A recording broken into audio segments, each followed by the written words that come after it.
Bă, că mă ia vântul.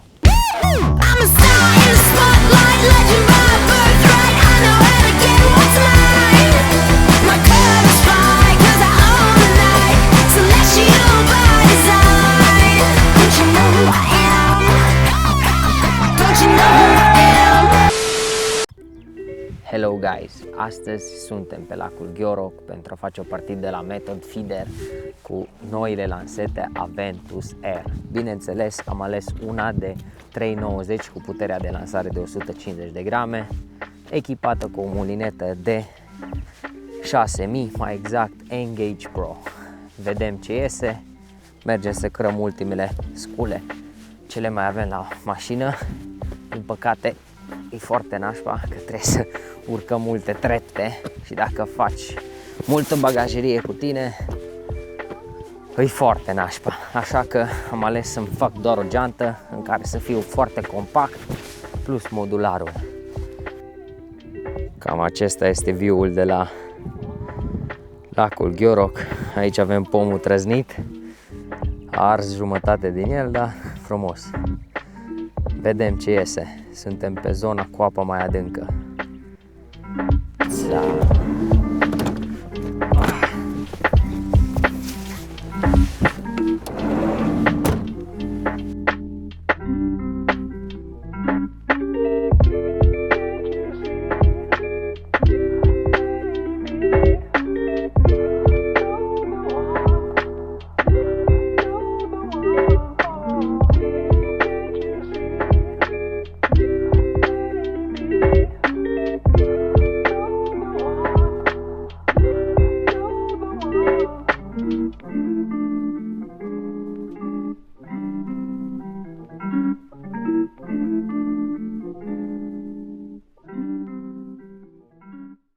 Acesta este firul, mai exact Pulse Pro de la Guru, pe care îl atașez pe mulineta Engage de 6000 Pro.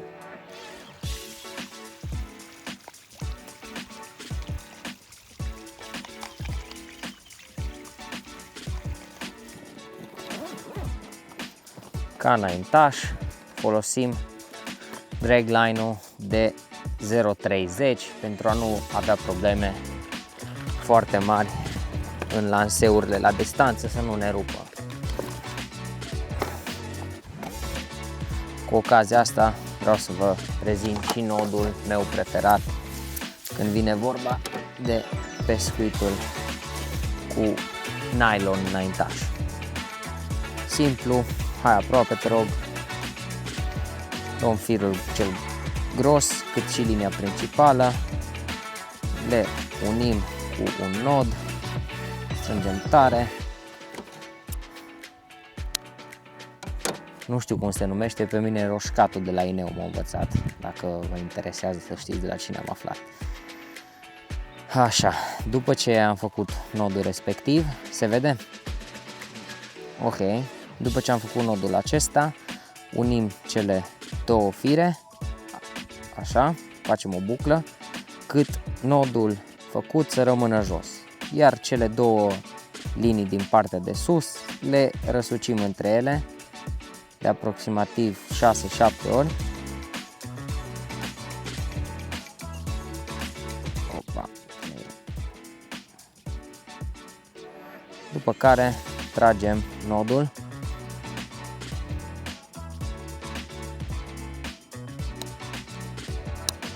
Umezim și automat el se va strânge perfect, fără nicio problemă.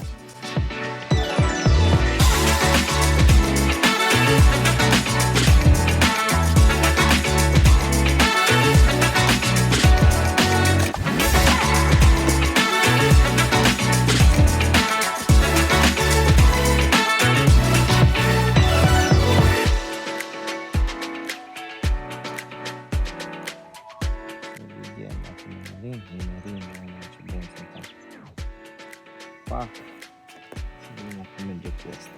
Cum am văzut eu. Nu de quick challenge, ca să nu le plăznim. E prea mare, trebuie tăiată pe ghilen.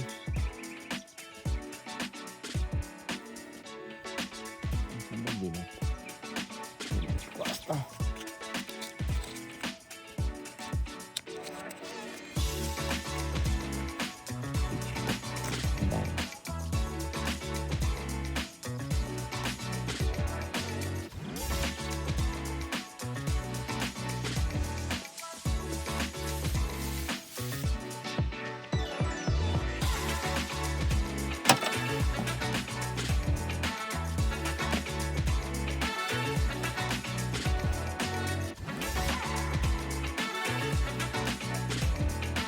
lasă, știi că e puțin.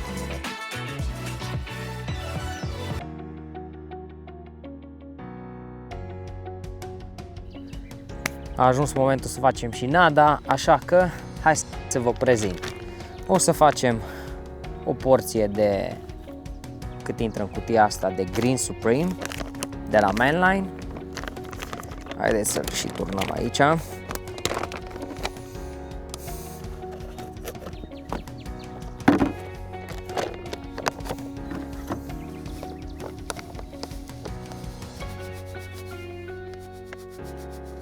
Exact o pungă.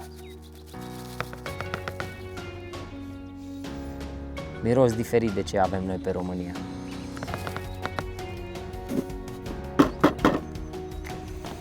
Și facem atunci la fel tot o pungă de peleți de 2 Activated Cores. Și o să-i umectăm puțin mai mult, deoarece așa îmi place mie să-i folosesc.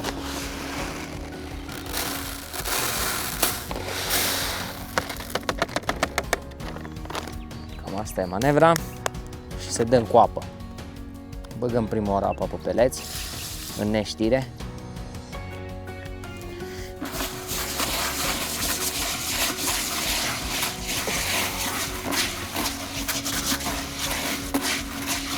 Îi amestecăm pe toți așa să fie puțin omogenizați.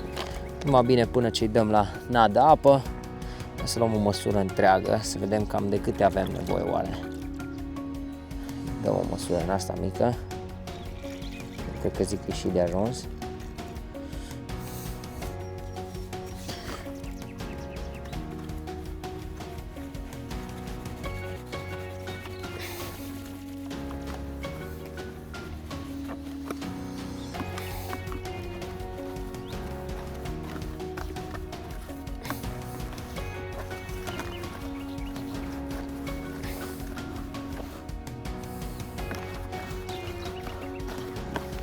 Ar trebui un pic de apă.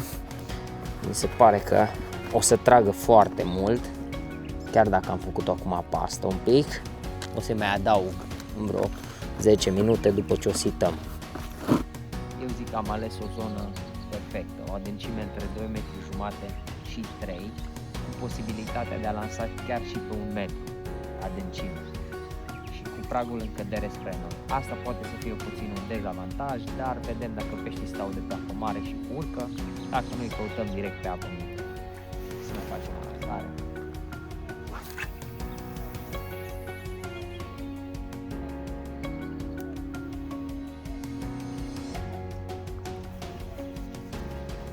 Bun.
Prima oglinjoară. Fii cu minte, mă, piticanii. Uai, ce grasă e. Nu, uite ce pești frumos. Să-i dăm. Aici o papă adâncă le place, cred că să vină. Turbăciuni, tati, turbăciuni.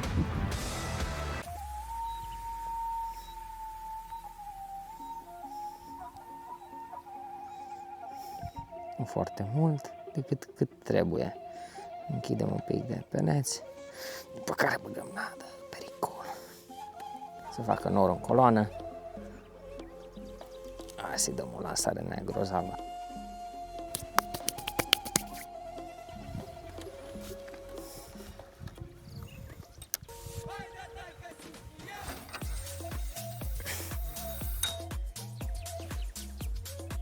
Ce lejer poți lansa cu bâta asta, mă, omule, ce se duce.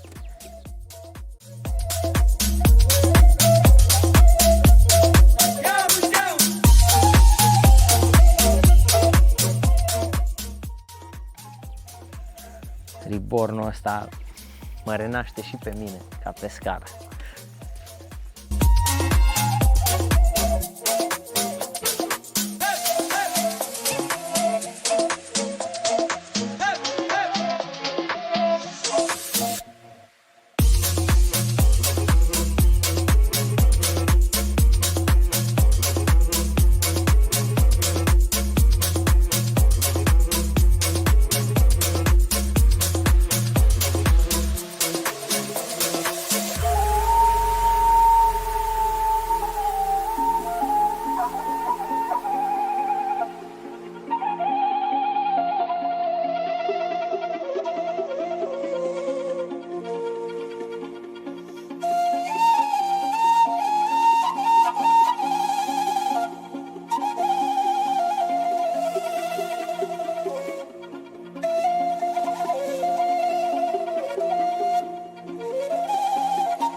Se lasă.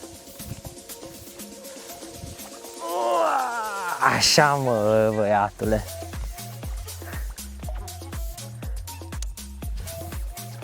Da, ăsta e mai mare decât ce ați prins voi săptămâna trecută, băieții.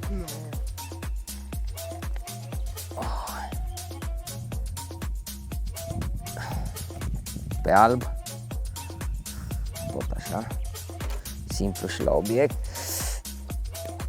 Ianis, ce zici de racheta asta? Uite ce burtoci eu. Uai!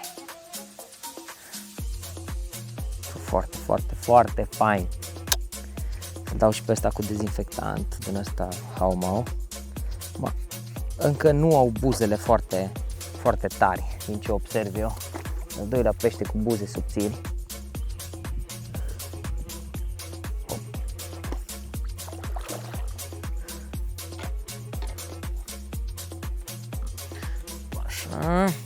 Ce mai se vede? Le place la crăpoaicele astea micuțe. Bang!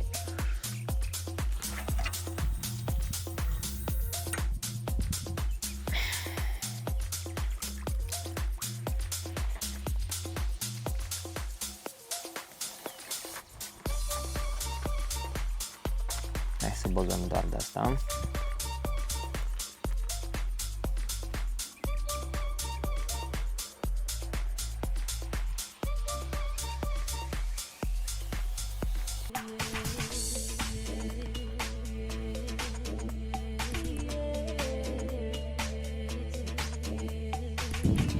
Sare pericol.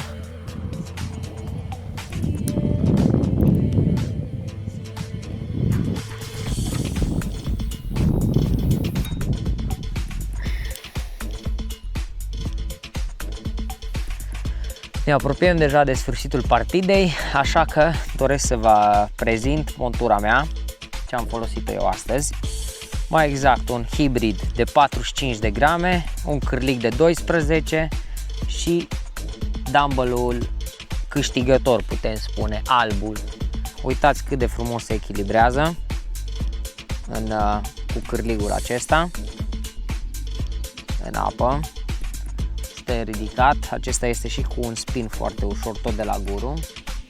Am zis că mai fac un ultim lanseu. Am mai făcut 2 de atunci.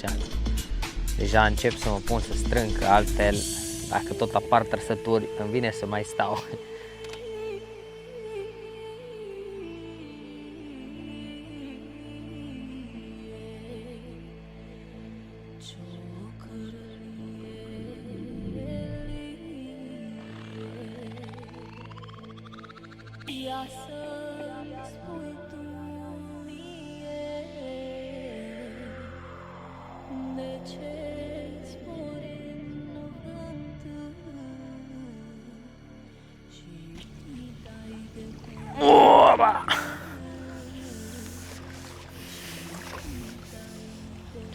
Na, asta chiar că e ultimul, că tai montura jos.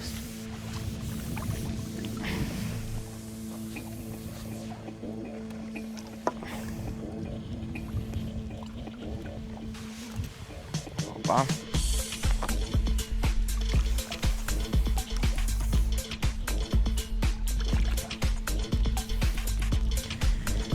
Gata cu pescuitul.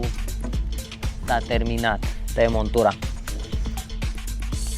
Ce-i sigur, e sigur, nu? Dacă mai lansăm, mai prindem unul și vrem să mai stăm mai mult. Bun. Dacă ți-a plăcut clipul de astăzi, nu uita, un like, un comentariu m-ar ajuta foarte mult. În schimb, dacă dai și o abonare, deja mi-ești la suflet. Vă salut cu respect de pe lacul Gheoroc.